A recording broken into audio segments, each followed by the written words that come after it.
Kindly, you are welcome here with the CSCI podcast. I'm here, Mark. I'm standing in for Simon Gogerly, and we are in my cabin during the end of lockdown, but I'm not in the office yet, so we've got no students, but we do have a guest. We've got Stephen from Constant Follower.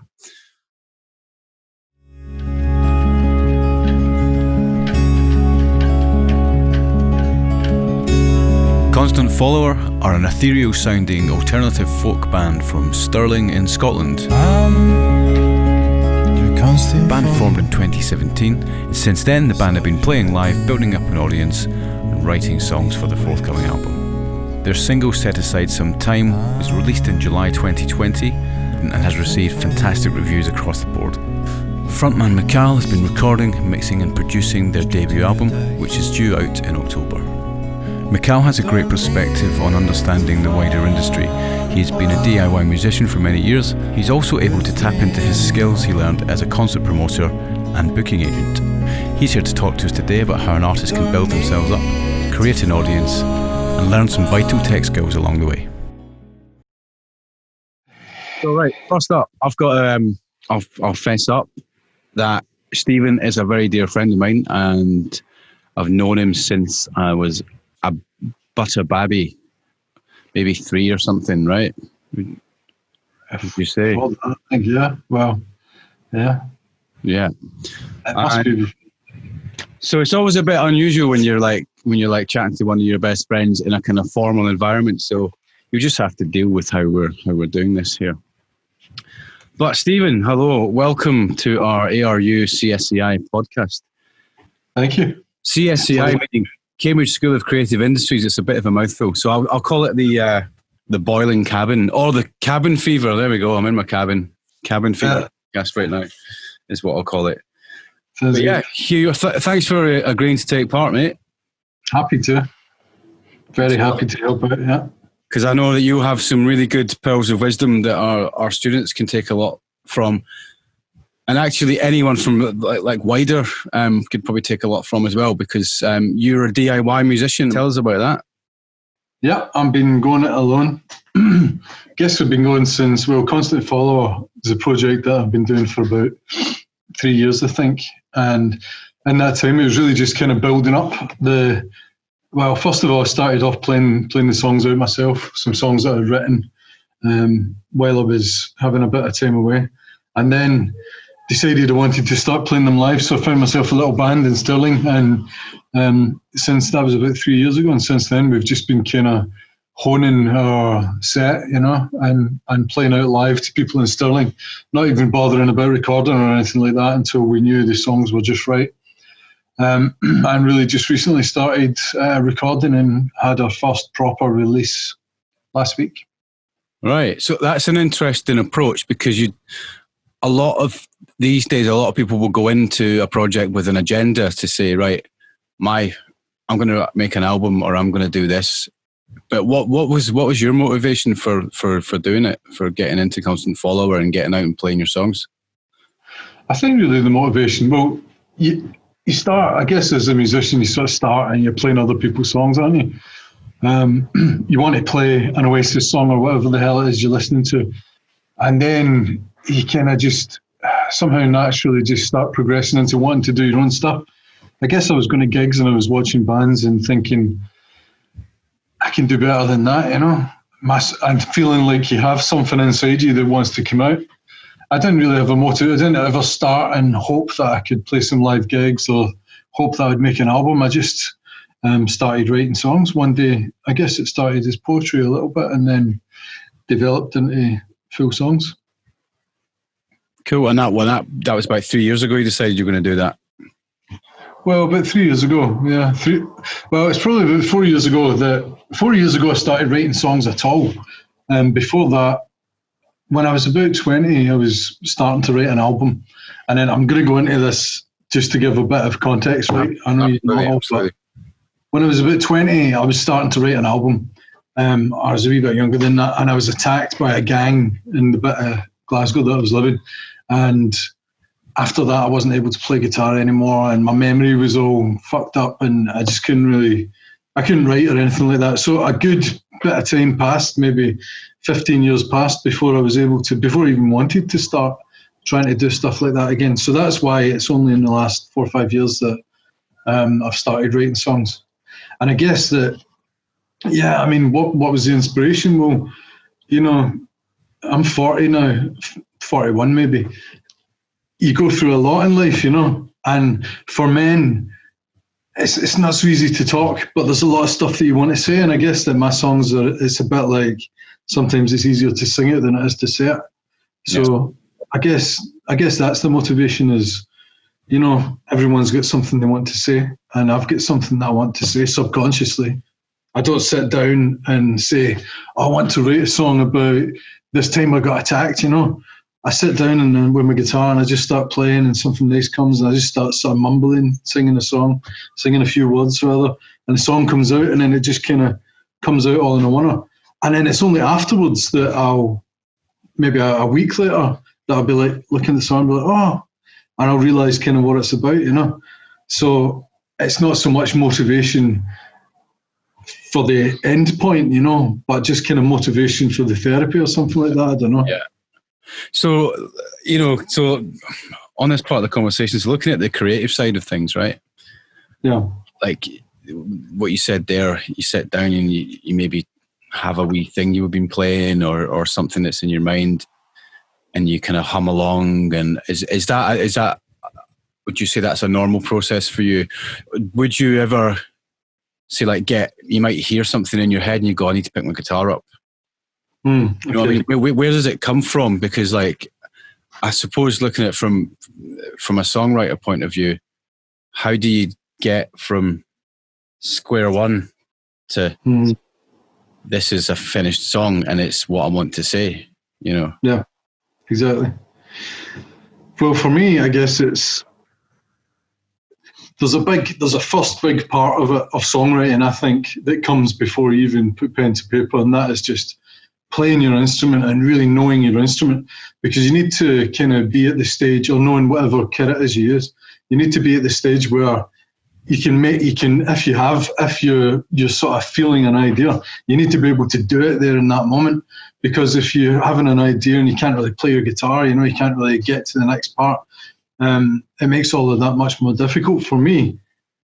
Even if I'm not playing, say I've had a gig and it's went well and then I don't play guitar for a month, sometimes happens, you know, when you're just kind of done with it. In that month, I won't write any songs because I'm not playing the guitar very often, you know. And then I start playing the guitar again, say I'm playing it every day for a week, things start to come. You need to actually be doing it for things to start coming, I think.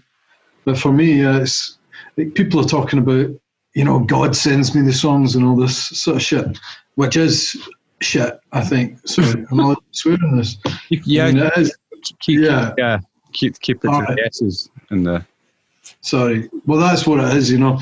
I think as a musician, or just as a person that's going to write a poem or write anything, or as a person that can hold any sort of normal conversation, you're walking about through life, you're reading books, you're listening to music, you're hearing conversations that people are having, you know, and all of that sort of seeps into you as a person. And if you're a songwriter, I think it just kind of gradually fills up, and eventually there's enough stuff there that it kind of overflows and a song comes out. I think you just need to, for me, I need to, so give it the opportunity. So I've been playing the guitar, that I'm ready for a song to come, and then just be open. I think every time I've ever tried to force a song, nothing's came out, or it's came out crap. Yeah. I think that the worst thing you can do is sit down and say, okay, I had this horrible breakup, I want to write a song about it. You know, there's some people that can do that, but I think they're many years down their songwriting careers where they're able to do something like that. But I think as a songwriting starter, what you've got to do is just let yourself be really open, sit down with your instrument or your program or whatever it is you're using, and just play about, you know, mess about until something sounds good to you. And when something sounds good to you, or you've got a wee line that you do want to incorporate, start singing it, try and find a melody, and start from the very, very start. And then once you've got the first bit, move on from there. Absolutely, man. That makes a lot of sense. It makes a lot of sense to me. Is although you're here talking about this. I do go through that process myself, and as a songwriter, and I think that you have to be connected to your instrument. Like if I don't play my guitar for ages and I come back, I'm like, right, I'm going to have this is going to be a songwriting session. It's not. It's getting to know my guitar again and or my bass or my drum machine or my software, whatever it is. The inspiration comes between the connection that you have with. Do you know what I'm saying? You know, like you were saying, you've got that connection, which allows you to express yourself emotionally on your instrument, not to say. In fact, how do you feel about? Because there are people who subscribe to here's how you write a song. Come. Let's say a course where you study or something. You go, come and learn how to write pop songs or something. Or you're going to use 1-3-5 on the chord patterns, and you get. I mean, that can work, right? But, that can work, yeah. But then, why is the world full of so many similar pop songs? You know, because they're so structured and they're so like, okay, this is how you do it like this. Yeah, you'll get a song at the end of it, but where's the inspiration? Where's the sort of surprises? You know, I tell you an example of what I'm talking about. Me and my guitarist Curd, right? He's an amazing guitarist. He knows music theory and all of this sort of stuff. Oh, what's his name? Curd. Curd, like lemon curd. His name's Andrew Pankhurst, but for some reason everyone calls him Curd. But me and him, when we first started playing together, I would send him some music, and he would come round and he would play what I'd sent him. But he would play along to what I'd sent him, and it would be brilliant, you know. But I wouldn't send him the chords or anything like that. And then after a while, we started doing that in the same room. So I would show him I'd show him the new song, and he'd look at what I was playing, and he wasn't coming up with anything good. He was going, okay, so that's an E. Okay, so that's in the key of whatever, and he'd sort of play. But his brain, when he was watching me and he knew what I was doing, his brain started working in that sort of music by numbers kind of way, you know. And what was coming out was music by numbers shite, you know. Yeah. So we realised that you can't look at me when I'm playing. You just need to respond to the music. And I think that's what happens when you sit down with a clean bit of paper and no expectations and no sort of, okay, I need a verse, chorus. When you sit down like that, completely blank slate, and just play what comes and add on as it comes, you know, and go where it wants you to go or go where you feel like it should go. That's when you come up with something interesting. Well, do you know, that's funny because I kind of, music theory, right, is a funny one for me because it's great to understand music in the sense of music theory, but for me, I find it hampers my writing because if I know how everything fits together, how can I feel like I've genuinely created it? And I quite like not that I've plucked it from the ether feeling, but it's kind of like, you know, I'm not thinking about, I should play this next within this scale. It's just like, what note is that? You know, and you're maybe going, what note's that? What note's that? Well, that's nice, you know. And I quite like that explorative approach. And it's not to say that the other way doesn't work, but I think for certain types of musicians that it's a more authentic experience to try it the other way, you know. Absolutely. And I think you're right. I mean, it can work with people that have great music theory knowledge, of course. If you're going to be a producer, you know, you need this. You can't have someone coming into the studio, a band coming in, and you don't know what they're playing. You don't know what to suggest. You need to have that level of understanding. But at the same time, it can hamper you. You know, it's the difference between the left and right sides of the brain. You know, one side's being all creative and the other side's trying to fit the jigsaw pieces together and make sense of it in a technical sense, you know. And I think you need to quieten that side of the brain to be able to let this other side just completely go with the flow, you know. Stream of consciousness kind of feel that you know what I'm saying. Yeah, I know exactly what you're saying, and I think it's an interesting way to do things, and I think you can hear that in your music when you listen to it, and I can definitely feel my cat's just coming. Hi, cat. Yeah, cool. So, right. Let me say one last thing, you know, about that. I mean, I think it's really, really important to say that the magic of music is in mistakes, you know. You know that. Yeah. All the good things in music, all the things that stand out in a record, most of the things, it's the bit that doesn't quite go. You know, it's that bit that gives you the feels. Yeah. always in my music. It's that. Well, I mean, if I think about, and if I think about a musician that we both like and or love would be Neil Young, for example, right? And he keeps all the mistakes in the recordings and doesn't, and insists that they're preserved as they were. And I think it's pretty interesting. Do you know what's funny? I was just thinking about the theory there. I remember one time I was videoing, because I'm a filmmaker outside of this, so I was filming a live band. They were a big swing band, and I needed some cutaways. So I just said to the drummer, "Can you just jam to the bass player for a couple of minutes?" And he said, "Have you got sheets?" Like, no. I was like, "I haven't got sheets. Just jam. Just get a groove going." And he's like, "If you give me sheets, I can do it." It's like, I was like, shit. How do you deal with that? How do you? I don't know. It just didn't make any sense to me that he couldn't feel music. Maybe he'd learn mechanically. That's a different thing. Well, it's almost like it's this sort of, me and my sister grew up in the same household. And she went down the classical music route where she was playing in Scottish orchestra and all this sort of stuff, And I just didn't at all. I went the opposite way. And she can't jam. You couldn't just start jamming with her. She needs the music. She just doesn't. I think when you learn so strictly that way, your brain, it doesn't connect with music in the same way. It's sort of more like programming rather than this flow, this ebb and flow, I don't know. Well, conversely, like a bunch of my mates in Cambridge were in a jam band, like literally would rock up to a venue and just jam, but they had a singer, so they're called Bijou Mayo. They're brilliant, absolutely, really good at this. Mm-hmm. But it was that sort of funk thing. It had that kind of James Brown feel to it. It might have been one chord with some movement here and there.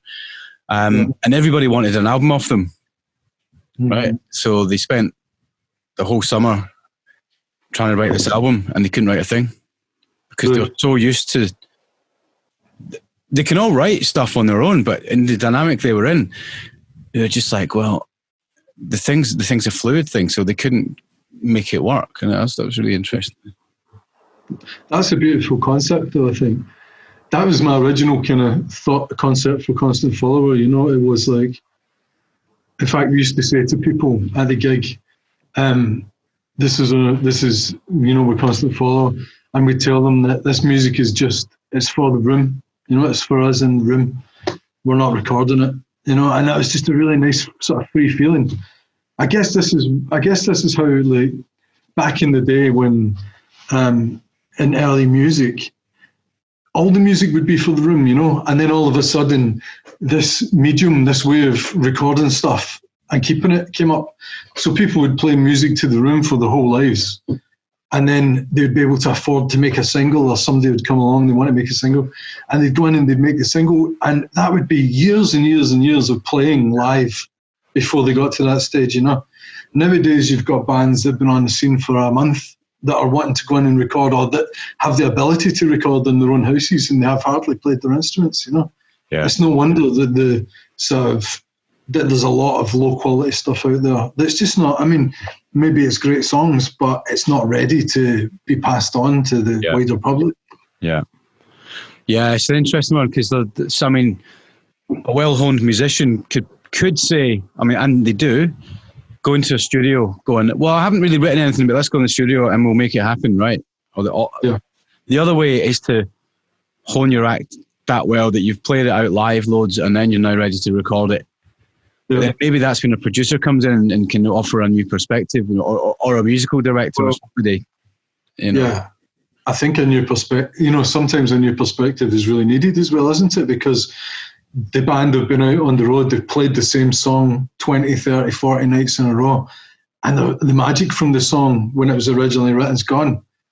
A lot of the demos that I make of the songs, it's just me and a guitar, they have so much emotion in them, and it's hard to recapture that emotion when you go into the studio. You're trying to think of what you meant when you wrote the song and all of this sort of stuff, if you did mean anything when you wrote it. I think that you can kick the life out of a song on the road, and by the time the band come into the studio, there's very little life left in it, and it can be quite mechanical. So yeah, a good producer, like you say, or musical director, their job is to add something and get the band excited again. Yeah. About the song. It's probably why I've got about 30 unfinished bits of music, you know, that's when I loved them when I started them, and by the time I get round to going, right, I'm going to do something with it, it's kind of stale, you know. Yeah, that's good advice there. So right, Brian, I'll tell you something just about that. Sorry, Brian Eno, I was reading an interview with him, and he was saying that he has the same thing of going into studios with bands, you know, because he's obviously doing it every day. But what he does is whenever he's starting a new session, he'll buy a new guitar pedal and he'll take that in and he'll just try and find a way in the session to get that one little bit of kit in, and that will give him the interest to sort of, you know, that might bring that little bit of sparkle somewhere.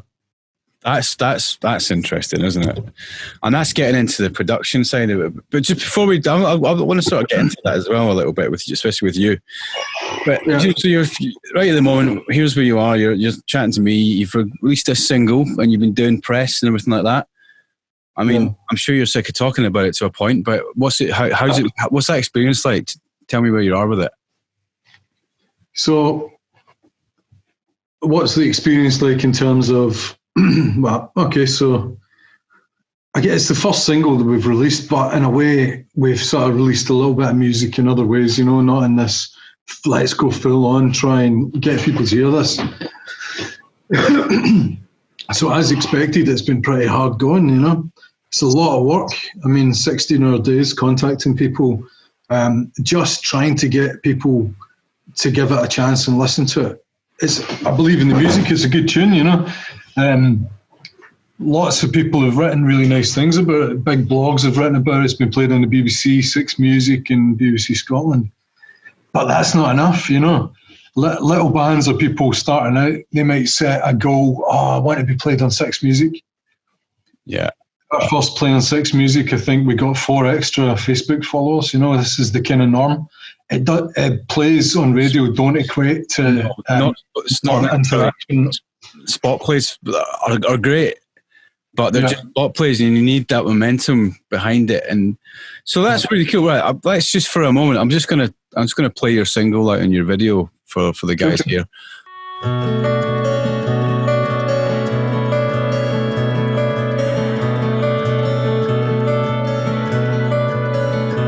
It seems as though you fell again. Your mindless plans laid bare and cold. Roaring red blood runs from your nose. Everything we do grows old. So save yourself somehow till you need it. You'll need it. And set aside some time till you need it. You'll need it. You'll need it.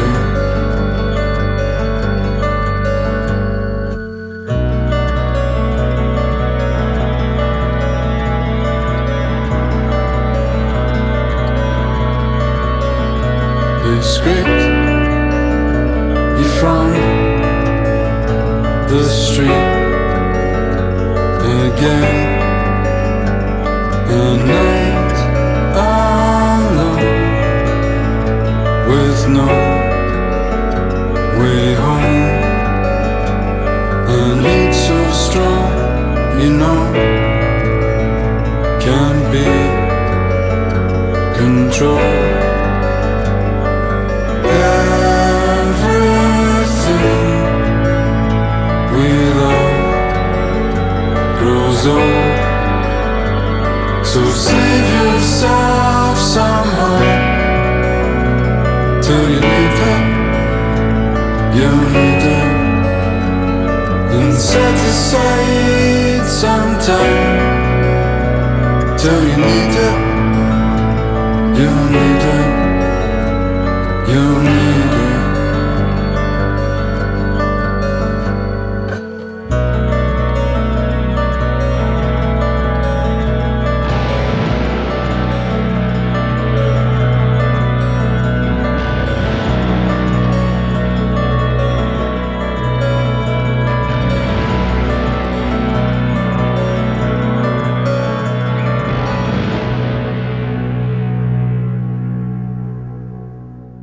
Yeah, so that's that. You know, what's I'd say with this particular song, what I really like is that one, it's you. I love your music anyway. We're great pals. But I like knowing that I've had a tiny bit to do with it. No, you've been there from the start. I mean, I think it's the very first iteration of this song was bounced off you, wasn't it? And then pretty much weekly after that until I came to what I thought was the finished article. I'll tell you about the process of this song, right? So we got some funding from Help Musicians and Creative Scotland to go into the studio. So we chose this guy, Johnny Smiley, who's like quite a well-known producer in Glasgow. Used to be the lead of a band called Thrum that were on The Word. Yeah. I remember that. We remember that. Nobody else knows what we're talking about. But so, I mean, he's quite well regarded, but he was the wrong producer for us. Right. We went into the studio and the recording set up, you know, it was all set up for maybe a indie folk band, you know, where the acoustic guitar's prominent, but not the instrument. Whereas in my music, the acoustic guitar is like the instrument. So it was recorded, and we went away to mix it with Johnny, and it just didn't sound the way I wanted it to sound. So I ended up taking the recordings back to my studio here and starting the mixing here. So that's when you became involved, was when I let you hear the first mixes and we went through it together, you know. I do trust yours, you know. Yeah, the music you're making is incredible. It needs to see the light of day. What's that? My music? Your music. No. Well, we'll do one about my music one day and we can share it. But no, that's nice of you to say, man, because it's been really cool, especially like with the mastering process. You weren't entirely happy with your first master. Now, bearing in mind, I'm not going to name any names, but you sent it to a top-class mastering engineer, and it's like... The top-class mastering engineer, yeah. And there's a way of doing things, but I think if you know something's not right for you, you know, or whether it's the mixes or whether it's the mastering, is to be honest and say, let's not release this yet. Let's work on this. And it's not that it was the wrong producer or the wrong mastering. It was just that it needs a new place to do it. Maybe even just mixing it somewhere else, other than not the place you recorded it necessarily. I think quite often, you know, and when we were all in the studio recording it, it sounded great, you know, it sounded good to us through the speakers that we were listening to it through, and everything, we kind of got it all sounding okay, and then I took it away, and it's only when you leave that space and you listen to it on other systems and stuff, you start to hear the discrepancies and the things that aren't quite how you want it. So I think, I mean, a lot of people are going to be recording it themselves, mixing it themselves, mastering it themselves. I think you really need to bring someone else into the process at some point, you know, get it on some other equipment, get it through someone else's system and let them hear it. Even if you're not going to use it, just give it to someone you trust, ask them to mix it and hear what they hear, you know, when they give it back to you. With the mastering, when we got it back, it was mastered as a pop record. Yeah. So everything was all tinny and bright and up front, and it sounded just so far away from that sort of cozy, warm sound that I was looking for, you know. But when you've got a top-class mastering engineer like that, there's always a revision, you know, there's a revision process. So they send you what they think they would like it to sound like. And then you come back with, well, I don't like blah, blah, blah, can we make it a bit more like this? It's people see these as a sort of end thing that you give it to them, and that's what they give you back is what it should be like. But it's not like that. That what they give you back the first time is just their interpretation of what they think it should be like. And really, I think it's good to meet somewhere in the middle. What you want it to be like is never what it's going to be. What you give them and what you think you want it to sound like isn't going to be what sounds best on the radio. And this is what these guys are mastering for. You know, they're mastering for what sounds good on Spotify, what sounds good on the radio. Yeah. Well, it's a funny one because these days, I mean, a lot of people are listening to music on what I would say are substandard devices. It might be your laptop speakers or a pair of earbuds. Phone, yeah. phone, you know, and it's like, okay, great. Like through a really nice hi-fi or something, or even a pair of studio monitors, you can hear what the track's meant to be like. But then you say, do we have more than one master, or do we send that to that? I mean, I know with films, it's the same way. Like if you mix for cinema, it's different for the mix for online, because people are going. So you're gonna squash it a lot more for your online audience and have less dynamic range. But in the cinema, you can have it really dead quiet and then really dead loud. Yeah, which is, I guess, is quite a long conversation about the loudness. Sort of, how much do you compress? I think that's an important thing just to sort of spend a moment on, because I don't know, a lot of the students, I guess, are going to be making their own music, producing other people. Loads of the books that you're going to be reading is going to be talking about the loudness wars and how everything has to be so loud and how you can get it so loud, you know. And by getting everything loud, I mean, you know this already, but you're compressing, you're reducing the dynamic range. So all of your music, I think, is becoming more boring. As you reduce the dynamic range, there's less interest.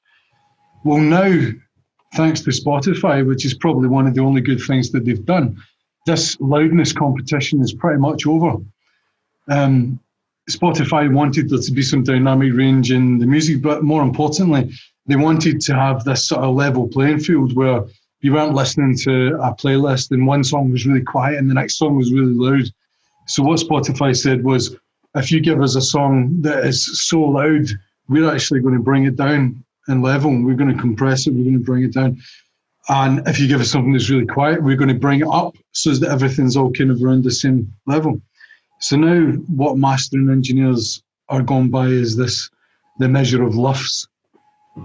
So when you're reading these books and it's talking about getting it to however many below, really what you should be looking up about LUFS. I mean, I'm not an expert on this by any measure, but looking up how Spotify is going to treat your sound when it gets there, how SoundCloud will treat your sound. And unfortunately, they all use a different sort of standard at the moment, but they're all using this measurement in LUFS.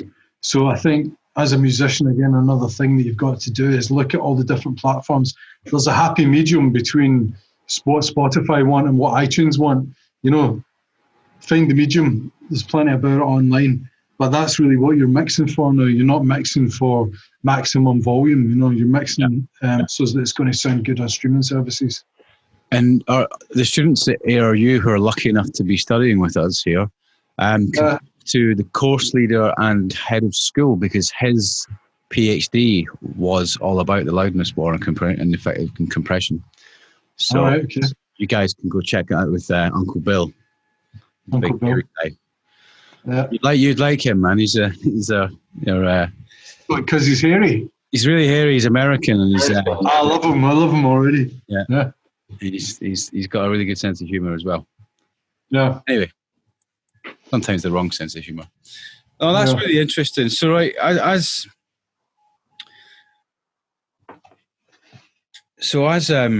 where do we get to?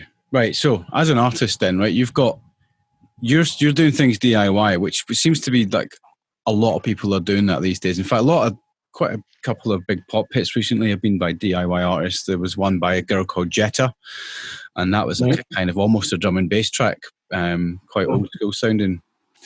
Last in Liverpool, I think she was a bedroom producer and all that kind of stuff. But artists having to cross over into that, and they need some technical knowledge, right? And you haven't studied this, right? But you've got a good set of ears. You've been doing this for a long time. How important is it, do you think, that even any artist should have some basic sort of either technical and recording skills? Do you think it's important? I think there's a lot. I mean, there's so many softwares out there now that make it very easy to get a result. I think there's some things that every artist really needs some technical knowledge. You've got to. That's where we're all going to start nowadays. We're all going to start with, I don't know what it is on the Mac Garage Band or something like this, where you just start with your first tracks. My daughter's starting like that already. But I think, there's some things that you can do from the start that'll really improve your chances of getting a good result. Some tips. And I guess the first one is, it's all about what you're hearing. I mean, it's very little about what you're giving into the microphone and into the, that bit, you've got that sorted presumably before you even start, because you've been practicing the tracks, you've picked a nice microphone, you've got your chain all right. It's what's coming back at you, I think. So it doesn't matter what kind of monitors you've got. The number one tip is use reference mixes. Learn what the music that you love from people that you love sounds like in your room. Learn exactly how it sounds coming out of your speakers. Whenever you listen to music, listen to it through the system that you're going to be listening to your own music back when you're recording. Because if you don't understand what it is you're hearing, I mean, it's just complete. This is why so many mixes, I think, go to mastering engineers that just sound terrible, because people, you can tweak and you can make anything sound good, but it's referencing against what you know sounds good, not what you think sounds good, So get your reference mixes together, records that are made well. There's plenty of lists out there, actually, of records that people consider to be It's made quite well. interesting sometimes if you get a playlist together and stick one of your tracks in it, right? If it's, and you're like, it's a bit of a cruel thing to do sometimes, because you realise this is substandard, or this is sounding all right, or within a similar kind of field, of music. But Absolutely. and I think every musician should have some really just basic recording skills. Maybe even just having a mic and an interface. And if you think about it, like even session musicians, like friends of mine, one of my friends, Andy Nash, he learned he can record his own stuff, so that if somebody working in LA, say for example, needs a guitar track, he's at home, he can do it, and he can get himself a good healthy day rate for doing it, or even more for contributing to the writing. So I think it's important for music guys, not just techie guys. I think the lines are blurred between being a muso and a techie, and I think that I've always found being a techie and a muso was really helpful, especially playing live. But certainly when I'm trying to communicate or do your own demos that you want to just to show people and that kind of thing. Well, I guess the reality nowadays as well, being a musician isn't just being a musician. Being a musician is having on many different hats, and the more hats you can have on, the better. Being able to work the equipment, being able to record little bands in your area, being able to record meditations or something like that, all of these little things, they all give you another stream of income. Music, there's very few people that are making enough to survive on it nowadays, and it doesn't happen right away, even if you're getting quite good success. I know a lot of musicians that are successful that make a basic sort of wage, and the way that they make their money is doing all these other little things that contribute to the music, contribute to your recording skills. Having one good mic, it doesn't even really matter how good your sort of interface is, a decent interface is enough, but a good mic, a decent interface, and you're sorted. Yeah, absolutely. And I think that brings into like looking at, certainly across most of the creative fields that I know, it really pays to be multi-skilled, because these days, because of the way you have to promote yourself, you have to be social media savvy, you have to know what works. Also, some of the things that started from back in our younger days is building an audience, right? And I want to touch on that, because I think certainly like when I was 17, 18, starting in a band, doing my first gig, where is everybody? Playing in an empty room. And then you say, oh, well, the promoter's not doing his job. And it's like, no, the promoter's taking a chance on you. There's 4 or 5 of you in a band. If you can't get 5 people each in the room, what are you doing it for, Yeah. And that's how it starts. So I'm just thinking about, do you think would you agree that the traditional ways of building audiences is still relevant today? I mean, there's no better way to engage someone than playing a song in front of them. That's always going to be number one. But I think that where bands fall down is nowadays they expect, for example, our video previewed on Clash magazine for this for this release. Yeah, congrats. And you would think that would bring a lot of engagement, and you know, it brings nowhere near what you think. Clash gets a lot of engagement. Constant Follower doesn't get very much at all. So there's actually a thing here that's really key, and that is this sort of idea of, back in the day, you would have someone at the door with a pen and a bit of paper, and you would ask people for the contact details, you know, and that's how you would get your fan base. They're people that are interested, that have been at your gig. So nowadays, what you've got to try and do, there's two. You've got to think of it as there's two separate streams, right? You've got your stream of ownership and your stream of rental, and your mailing list, that you own that, you know. So your MailChimp, whatever it is, or your whatever's on your website that collects email addresses, that's your ownership. Facebook, Instagram, all of that, where you're getting folks' details, you know, that's just rental. That could disappear at any time. You've got no control over it, really, you know. They strangle how many people you can actually contact.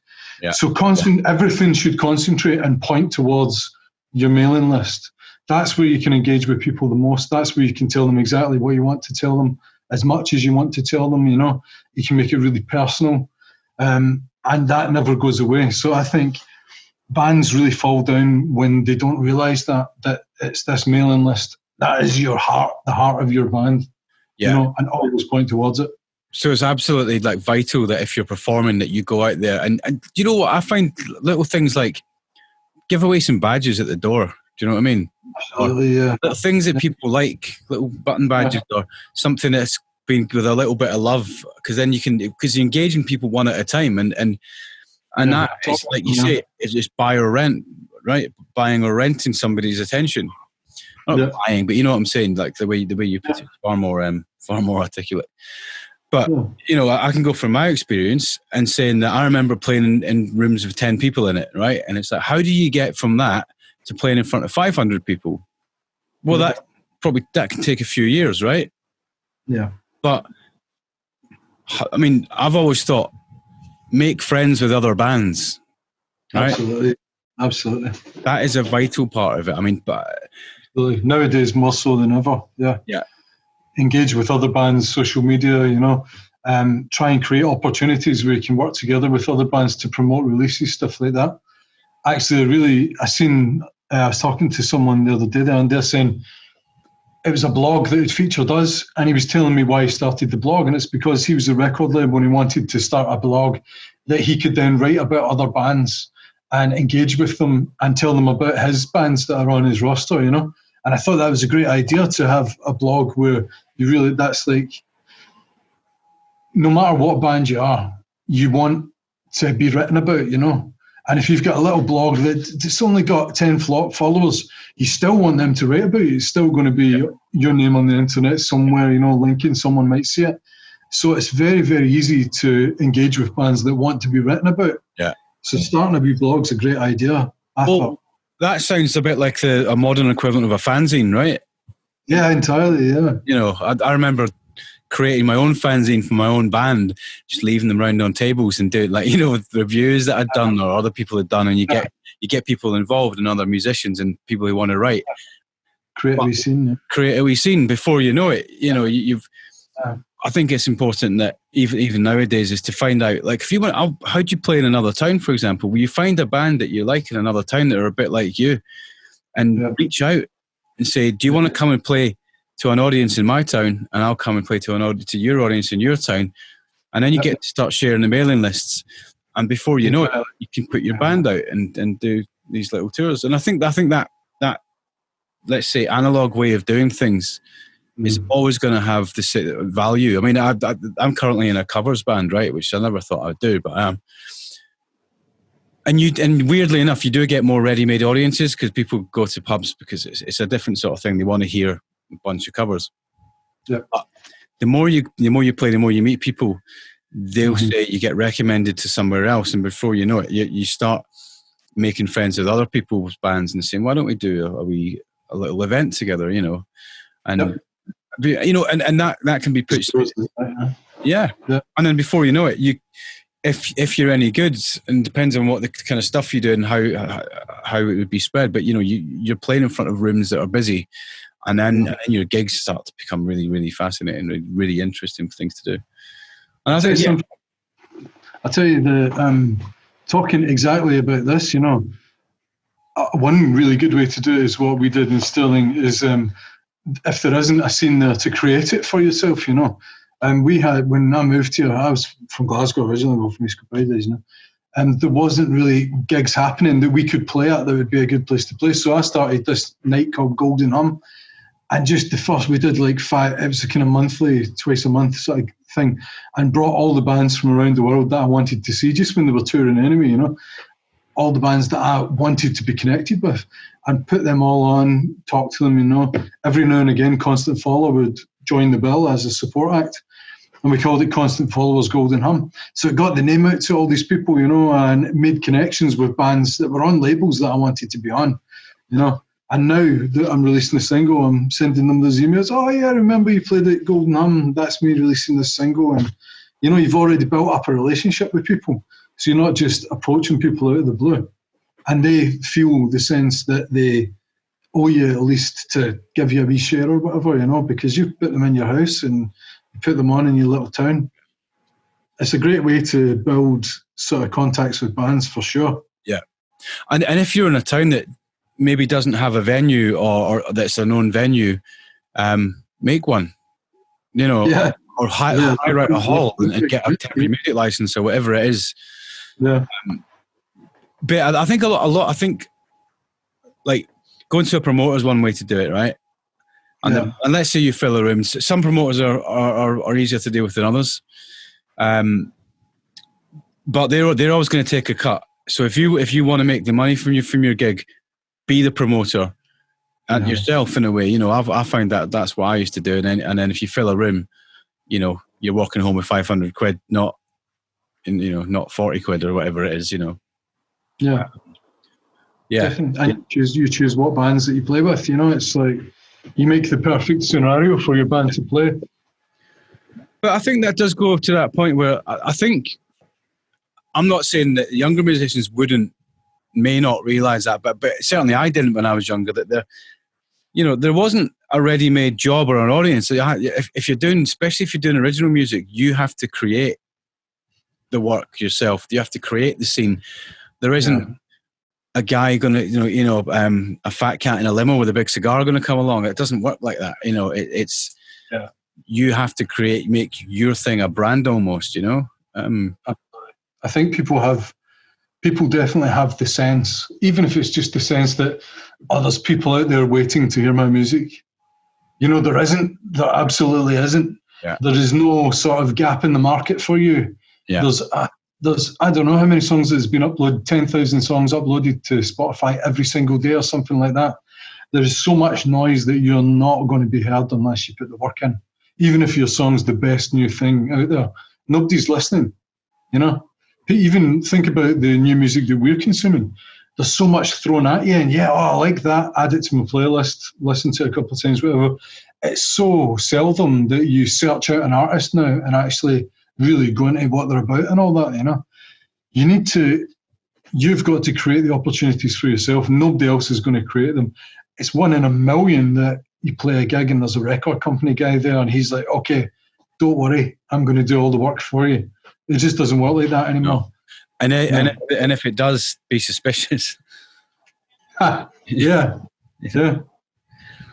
Cool, man. That's really enlightening discussing that with you, man. Because I know you've had experience of that, and you yourself have spent time. I know I had as well as a concert promoter myself, and you took it further and went into the booking agent side of it as well. And did that help you understand the way things work from a networking point of view better? I think that, well, definitely. I mean, I hate that phrase, but it is all who you know. It is all someone that knows someone. Or can they get hold of that person? Like all of these blogs that you guys will be submitting their music to, the email addresses that are on the blog are not checked. Or if they are checked, they're checked by someone who's just a dog's body that's not really into the music. Every single one of these blogs has an email address that PR people know, that goes direct to them to do actually hear the stuff. When you're a promoter or when you're a booking agent, people need something from you, so people will communicate with you. You get a lot of contact details that way. But when you're a measly little artist, joining one of the horde of all these millions of bands, it's very, very hard to get through to anyone. It's hard to find the right contact details for anyone. This is even more important why it's if you network with other bands, you network with promoters.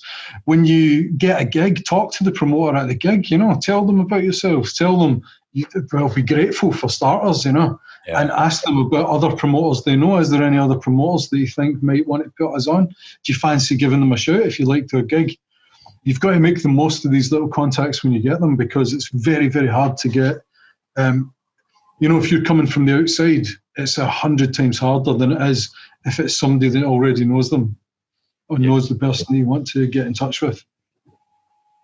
Yeah, man, absolutely. Right, cool. Well, just to sort of, we've been talking quite a long time, so I'm not going to keep you too much longer, mate. It's been really, really interesting. Obviously, we're in this place now. We're coming out of the first lockdown thing. Could there be more? We don't know what's going on or how it's going to, where it's going to go. But I know one thing's for sure: I've not played a gig since March. Yeah. Right. Yeah, we played our last gig the eve before lockdown. Yeah. And I'm sure I got corona at it. That was just before I got really sick. Remember, you know about that. So it's probably going a bit by then. But yeah, weird, no gigs. And online gigs, oh my God. Oh, if I never see another online lockdown gig with someone fiddling with their iPhone, Oh.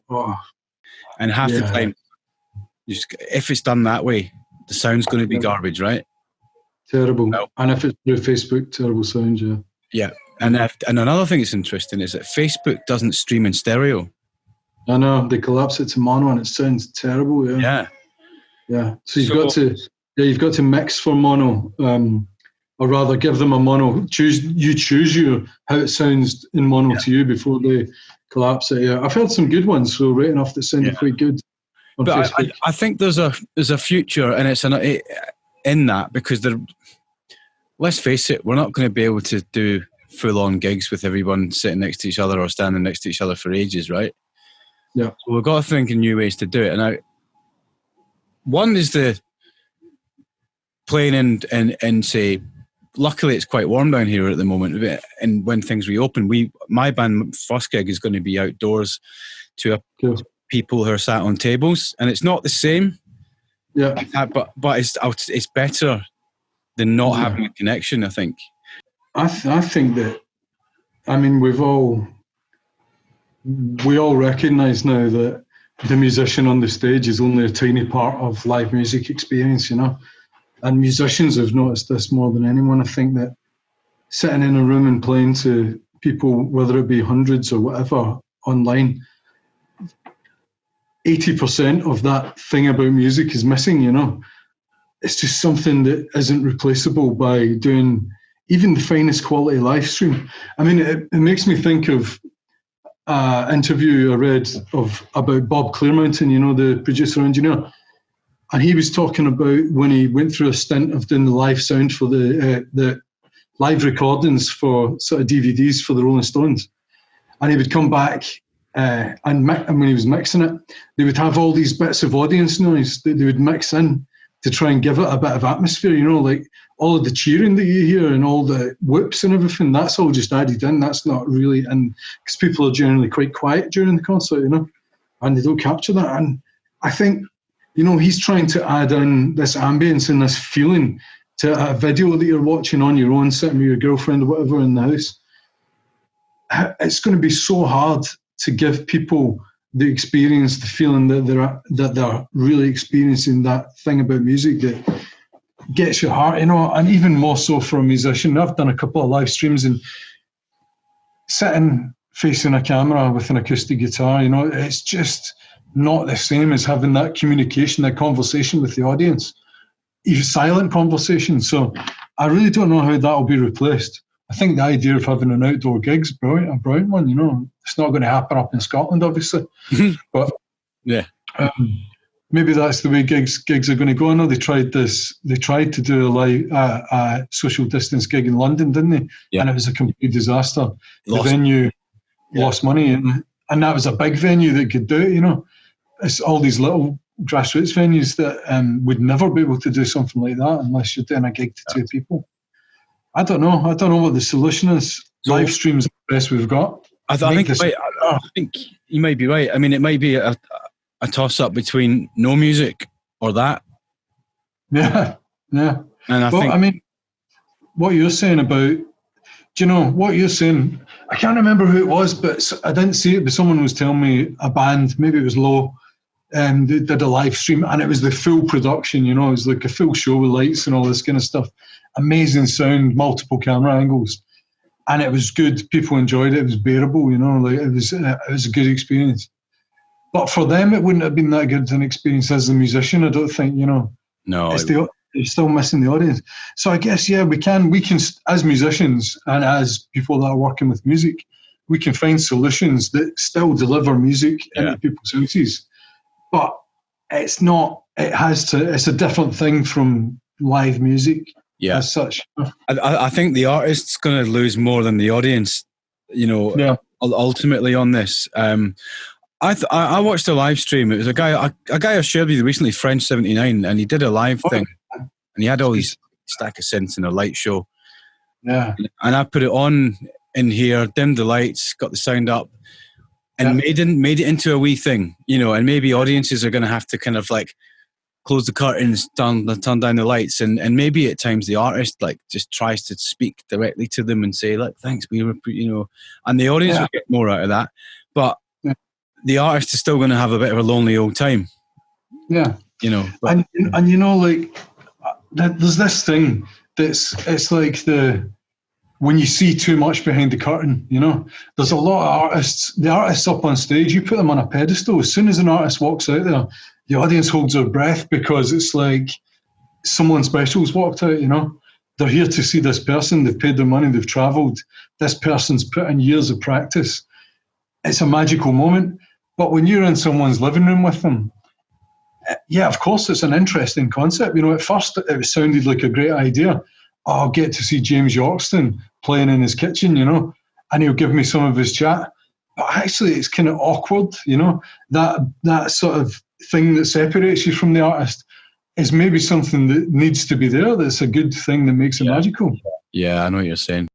I think from performing out live point of view, my local little venue, the Flying Pig, which is an absolutely amazing little venue, it's a sweat box and it's tight, right? So they can't do that anymore. But they've gone outside. They've got people sitting at tables, all socially distanced, and it's not ideal, but it's definitely better than nothing. So I'll be interested to see how that comes out, and I'll let you know how I get on with my first outdoor gig. And I want to know what if you get the chance to gig, let me know.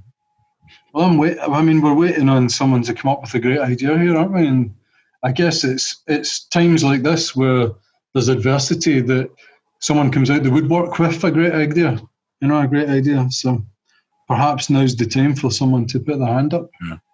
I'll tell you what I do think on that. I think illegal gigs, raves are gonna be a thing again. Absolutely. A lot of our younger audience here will not have. In the late 80s and early 90s and throughout the 90s, there were a lot of illegal parties in warehouses. You may have been to a warehouse party yourself, but but that kind of died away. I think I've been to one or two with you, Stephen. I think it would be too many, have. But I think there'll be an underground of almost like speakeasies, Mm-hmm. And that might be. That would be, it's a sort of nice romantic idea. But then you think about behind that, actually, you think, well, if these people are transmitting this to each other and then going home and giving it to the old folk, some people I know were putting on a gig. Sorry to put a total damper on that, by the way, but... Oh, no, I mean, I don't think it's necessarily a good thing. I think it could be a dangerous thing, actually, Yeah, I think it's... Some people I know were putting on a gig and, a great underground gig. This is where music's going to go. And I was like, yeah, and you're captured by that idea. But yeah, at the same time, I've got friends that can't leave the house, because of the risk of contracting this, because their immune systems are so low. So I think we've got to balance. We'll always have a need for music, We need to balance our selfishness for the experience as musicians and as punters, our selfishness to really want to experience it, along with this sort of responsibility to be not knobs, So I hope someone comes up with a solution like that. A speakeasy would be great, where everyone has. Did you see the Flaming Lips gig, where they were all in the bubbles? These like big round balls. I mean, that's not a solution, but it's a funny idea, Yeah, wow. I don't know how to do it. If everyone all, Yeah, we'll see. I think in warmer climates, they've got the advantage of potentially outdoor gigs, or maybe people put up canopies and we have like people sitting or standing at distances. I mean, it's always hard, especially when people are intoxicated and things like that. But yeah, it'd be interesting to see how that all pans out. Look, thank you for your time today, man. It's been great chatting to you anyway. It's been fun to you, man. Yeah. And we can pass on some of your wisdom to our students at ARU and any who join us from other places too. Yeah, and please pass on my contact details. I'm very happy if anyone wants to contact me directly and ask me any questions about anything. I'm very happy to answer direct questions from people, through Facebook, or you can pass on my email address, whatever. Okay, brilliant. Why don't you take this opportunity to give yourself a plug? Where can people find your music, Stephen? Well, people can find my music anywhere. People can find my music anywhere that they listen to music, except Instagram, actually, which, that didn't work out. But if you go to best place to go, always remembering about ownership and rental. If you go to constantfollower.com, which is my website, and sign up to the mailing list, you'll get an email back, and you can email me back on that email. I'll answer you. You can get me on Facebook, The Constant Follower, Instagram, Constant Follower, and everywhere else, just Constant Follower. Yeah. But please do get in touch. And if you go to on Constant Follower's own platforms, you can choose to buy the music and merchandise and help support an absolutely fantastic artist. I myself have a nice T-shirt here. I was going to wear it, but it's quite a heavy cotton, which would be good for the winter days. Yeah, it's a well-made thing, isn't it? But yeah, not always great for a boiling little sauna. All right, brilliant. Thanks, man. Take care. Thanks for having us. Yeah. And thanks for joining us, and we'll see you on the next podcast. Cheers. Cool, man. Thank you.